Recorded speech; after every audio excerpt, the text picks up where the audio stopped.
What up, my glip glops? This is Mark here, Crash and Burn Auto, going over a review of the brand new GR86. Just got this and kind of giving my opinion on it. Now, who I am and why you care about my opinion, well, I'm nobody and you don't. But I do have a unique perspective to offer, so I just thought I'd share that and tell you a little bit about how I feel. I also kind of do a comparison with the 2021 Nightshade that I daily drive. I've been doing that for the past year. I've got about 15,000 miles on it, as well as some online review, or there's been some content created for the 2022 BRZ, and so I'm going to do kind of a comparison of what I've heard about that versus what I see in this car, and see if there's an actual difference there. So this is my son, Bash. So he's awesome. All right, well, let's get started. So first of all, I have to preface this by saying that this is my first actual sports car that I've ever owned. Up until now, I've driven, two-door coupes. I've driven a 2013 ZL1, which was amazing, super fast, lots of power. But this is the first car that's actually been designed specifically to be an enthusiast car that I've ever owned. So it's kind of a unique perspective for me in the difference of what I've experienced before. It's brand new, which is kind of interesting, kind of neat. So like I said, this is the daily driver I currently have. This is our car Toothless, who still needs a bath, but we'll get him a bath. Love this car a lot more than I thought I would. Used to the handling of it, and switching over to the GR86, the handling is of course much different experience, much more nimble, much more responsive. So okay, so a couple of the key differences that I've seen reviews online about the 2022 BRZ, some of the complaints. One of them is the front, if you come in, one of them is the front license plate holder. On the BRZ, apparently there's pre-drilled holes in the frame, and it doesn't look like Toyota did that. So that's something that I found interesting. However, I do see that kind of surprising. The grille isn't open faced for the whole the whole front. It actually only starts at about mid-high. So that's kind of interesting. I wasn't expecting that. Other people have pointed out that there's a G and not just honeycomb. So that's kind of cool. So that's one difference with the BRZ. Again, I've test driven a Gen 1 BRZ, but I have not seen a Gen 2 in person. So if anyone's in the Salt Lake area that has a 2022 BRZ, I'd love to meet up with you and actually see the differences. The next thing that I noticed online was a big complaint was the seatbelt indicator for the BRZ. If you don't wear your seatbelt and you pull out a little bit, it doesn't shut off, right, once you stop again. And the 86 does not have that problem. So I don't know if Toyota's been paying attention to what's been going on and kind of adjusting and fixing problems as they see them come out for the BRZ, but that seatbelt indicator issue doesn't exist. Trying to think of anything else on the outside that was different. Not really, other than what a lot of people have already shown, the GR badging and whatnot. I will say that this is the last time that this particular car is going to be stock. And I did go with the base model, and I'm actually okay with the base model. Originally I wanted the premium, and it looks like, first off the line they're doing automatic for the premium and manual transmission for the base trim. And when I looked at the differences, really it came down to three major differences that I found for me that mattered. And that was the, we're gonna have to edit this part. That was the sound system, which is premium comes with 8 speaker setup, base model comes with 6. And on that note, I was actually very pleasantly surprised. It's factory, yes, you're going to deal with that. But it's surprisingly good once you actually use the equalizer and kind of set it up a little bit. I did, however, spring for subwoofer install. So I was going to have to do that with premium or base model, didn't matter. So that really doesn't factor in too much, except the missing 2 speakers, which I don't know how much I'm actually going to be missing those 2 speakers. So that isn't too big of a deal. There's the leather interior versus the cloth interior. So that one was a big one to me. With the premium model, you get heated seats, power adjustment, and the leather, the Alcantara leather. This is a base model, so it's got the cloth, mechanical adjustments. Not heated, of course, but I sprung for aftermarket. So in a couple months, the leather kit will come in, and this will get reupholstered to leather. They'll do the heated seating, and they can't give me the power adjustment, but I'm okay with that because I find once I'm in the right spot with the seat, it's not that big of a deal anyway. So don't really need the power adjustment. So on that note, we can hop inside, I think, for the difference. So big complaint. Now this is where me daily driving the Toyota Camry actually is significant. We have camera issues. And the significance is the Android Auto. And one of the biggest complaints with Android Auto right now is that it's not Bluetooth. You have to be plugged into the USB port. And I've gotten used to that over the past year, always being plugged in. And I'll show you in a minute where I plug in my phone on the Camry. And so everybody, if you come here, everybody is kind of upset that there's not, where are you going? Everybody's kind of upset that there's not a well here or a spot to put your phone. And that's where it goes on the Camry, but there's just not a place for it here, and that's okay, I found, for me. But where you put it is awkward, I will say that. So if you come around here, this is where you plug it in. And everybody's kind of really upset about them putting it here. They don't understand why. I don't know if I get it either, but a nice short USB cable works for me.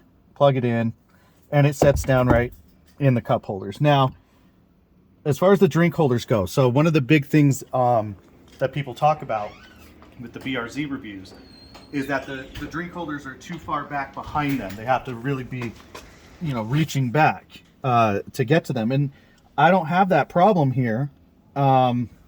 So I don't know if there's an actual difference there with the BRZ. I'd like to find out. But I feel like they're out of the way enough if I have drinks that I can still shift. I'm not going to really bump anything. But at the same time, I don't really feel they're too far behind me, I don't know. That's just me. And then the final thing is that the phone does fit plugged in when I am able to plug it in. It does fit right next to here, and you can have a nice venti latte from Starbucks, and it'll be just fine. So don't really see an issue with that. The biggest part is, of course, not being able to use your phone while you're driving, which you shouldn't be doing anyway. Okay. So as far as that goes, it doesn't bother me as much, like I said, because I'm already used to the limitations of Android Auto because of the daily driving of the 2021 Camry. To give you an idea, I can show you. Actually, let me grab my phone.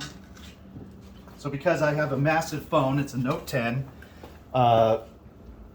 this actual spot still presents its own problems, and don't mind how dirty Camry is. It's been lived in for a year. So once again, I don't know if you can see, it's probably not helping.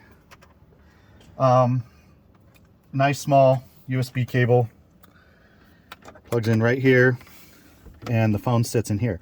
But because it's so big, it still doesn't sit all the way in right. It slides around when driving. I've had it fall into the footwell a couple times. So I have to keep this compartment open and kind of stuff it in there, and it's just, it's kind of whatever. It's just, that's where the phone's home is. So I've gotten used to that. So really, it just seems like, either there's a spot for your phone or there's not. And in this case, the spot for the phone is in the drink compartment. So, all right. Trying to think of what else. Everyone knows that this girl's going to be nice and quiet when we start her up, especially after she warms up. So we'll do a cold start. In a future video, I'm going to do a sound comparison with the MagnaFlow catback system along with an HKS catted header 421 setup. Got plans for that. Got plans for a catted front pipe as well. So remaining, completely EPA compliant, but at the same time getting a little bit more out of the exhaust performance and sound. One thing I did want to show you, actually, before we do this, Bash, come here. Bash, how old are you? 6. 6.5, huh? I wanted to show, now, this might not be news to anyone else, but it was news to me when I saw that he is like almost the same height as the car at 6.5. It's a very, very small, low, petite car, and I love it. The other thing is, and I'll have him get in after I pull out. He will fit in the back seat for maybe another 3 months, and then after that, there's just no back seat to speak of. There is a practical value to having that back seat, which is insurance. So it turns out that the insurance for me for the 86 is the same as the Camry. So worked out really nice in that regard. Which of course the insurance would be a lot more if it was just a 2-seater. So that part's nice. The other difference about the premium versus base trims, the rims don't come in black. Turns out I'm okay with that because the premium rims are a matte black, and I actually was able to do a swap for some satin rims, so those will be getting put on the next couple days. So when I get this car back, it's going to be looking very different. It's going to have tint, it's going to have satin black rims that are actually going to be a little bit wider, so they're going to be big enough for me to do different tires later. What else are they doing? So we talked about the speakers, we talked about, there's the blind spot detection that's not available on the base model, blind and cross traffic alert. So I actually had them put on an aftermarket version of that. So that's taken care of. Doing the ceramic coating, paint protection, and then I mentioned the tint. The rear view mirror is going to be the HomeLink, but that's an upgrade on either model. And then I'm getting the GR shift knob, which is also an upgrade on either model. So really, there was a lot of upgrades that I wanted anyway. So I'm really not upset about getting the base model. Got it in the Raven Black. This poor car sits in this dirty garage, but I'm really happy with it. I am super happy with it. So let's get inside. I'll do a cold start and pull out, and then we'll try to put Bash in the back seat.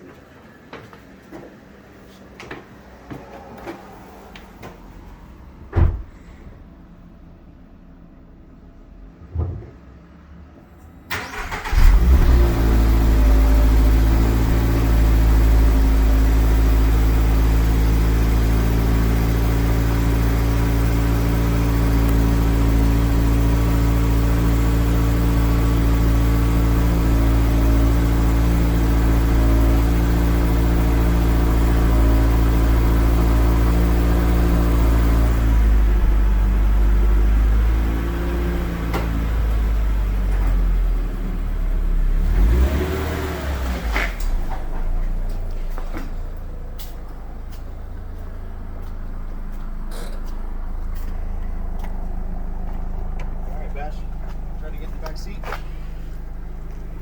From the other door, yep. Oh, yeah.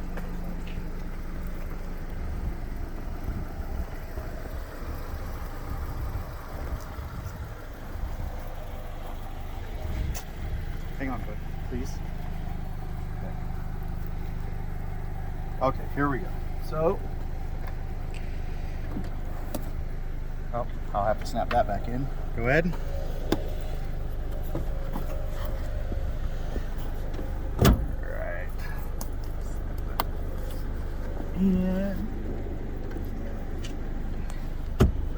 And you'll see that's actually probably not a very comfortable angle.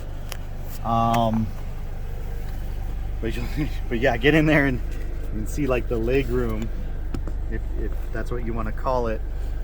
And again, he's only 6.5, this little guy right here. And his view is out this little triangle back window. He doesn't really get to see much else, huh? There he is. Come out here and see if you can see down and in. Nope, it's just a reflection of me. So, not really. You can kind of see though, it's definitely not the most comfortable. He had fun though, huh, bud? Yeah. All right, let's get him out of there.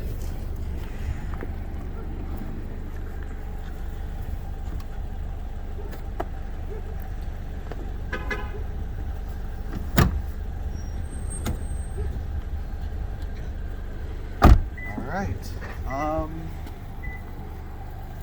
Trying to think what else I was gonna do.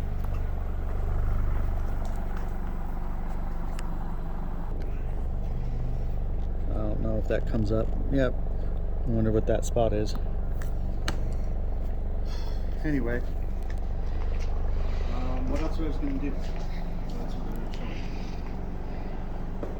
I am now.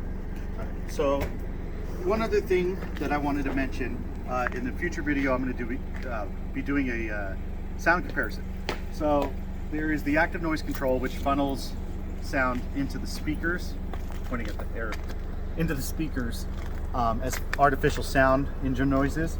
But there's also a actual mechanical sound piping that comes in from the air intake. So take a look, here's the engine. Yay! So pretty. So here's your air intake, right? Air filter box, mass airflow sensor. This is just your intake. And right here, this goes all the way down inside the firewall and it's capped off at the end. And it kind of works like a drum. And it takes the sounds of the air intake and it funnels it right into the cockpit.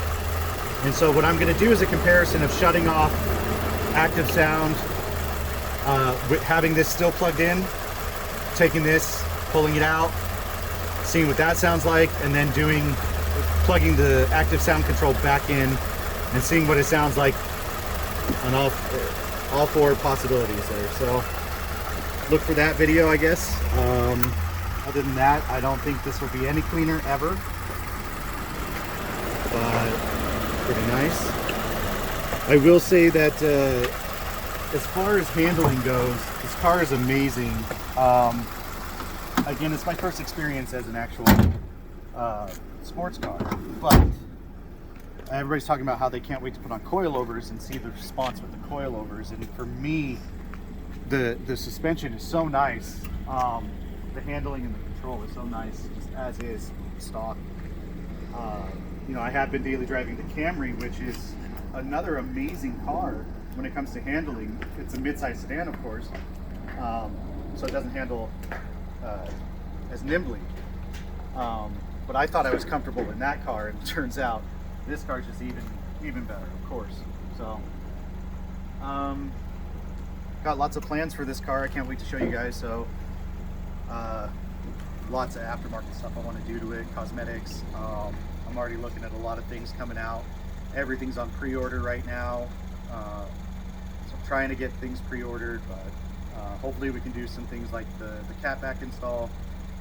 The headers I'm actually going to have someone else install, possibly. We'll see how that goes. There's a little piece that'll go right here, look nice. I want to do louvers, a nice spoiler, black out the taillights. Yeah, she's going to be super sexy. Sure, she's already super sexy, but she's just going to get that much sexier. So stay tuned for that.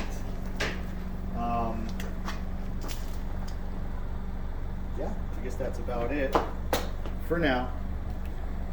We'll have to blur out that stuff. That's fine.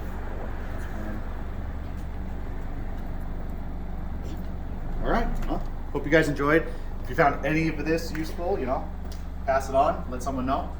I'm not going to tell you to like and subscribe because everybody else tells you that. So do whatever you want to do.